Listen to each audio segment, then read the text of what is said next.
ఎందుకని కారణం ఏమై ఉండొచ్చు? ఏమోనయ్యా మరి 30 మంది దాకా చచ్చిపోయారయ్యా. ఆ, చేసేది ఏముంది, మనం ఏం చేద్దాం, మనకైతే తెలియదు కానీ కుర్రోళ్ళు చచ్చిపోతున్నారయ్యా. ఆ? కుర్రోళ్ళు చచ్చిపోతున్నారు. కుర్రోళ్ళా? అసలుకి ఆ, ఏం చేద్దామయ్యా, మరి దేంట్లో తేడా వచ్చిందో ఏందో మనకేం తెలియదయ్యా. పొలిమేర రాయి ఏదో పెట్టారంట, దాని వల్లేనా? దాని లేకపోతే వల్ల ఇంకేమైనా కారణం? అంటున్నారు, నీళ్ళల్లో అంటున్నారు, మరి ఏందయ్యా.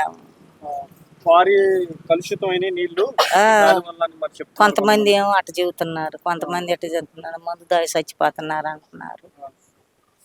మరి కొంతమంది ఏమో ఇటు మాట్లాడుతున్నారు. ఏం చేస్తాం, ప్రభుత్వం ఏమైనా స్పందించిందా?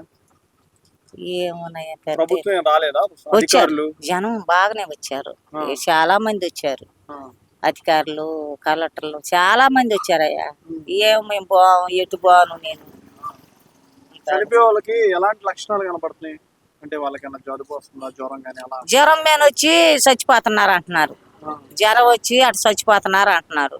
ఆ, హాస్పిటల్ పోతున్నారు, వస్తున్నారు. ఆ, మరి హాస్పిటల్లోనే చచ్చిపోయి వస్తున్నారు. ఆ. మిగిలిన మూడు వైపులు ఉన్నాయి కదా పొలిమేర రాళ్ళు, అటువైపు బానే ఉన్నాయా అన్ని? ఊళ్ళో వాళ్ళేమో వాళ్ళ ముసలోడు ముత్తుకోళ్లే గాని మా పల్లెలో మాత్రం అంత కుర్రోళ్ళేనాయి చచ్చిపోతుంది. ఆ రాళ్ళు గురించి అంటున్నారు, చెప్పేది రైతే. రాళ్ళు గురించి అంటున్నారు. మరి ఏందో మరి ఇంక రకరకాలు చెప్పుకుంటున్నారు. వాళ్ళని మరి ఇంకేం చెబుతావు, ఆ. రాళ్ళు వల్ల అంటున్నారు, ఎట మాట్లాడుతున్నారు, ఏం చేస్తున్నారు.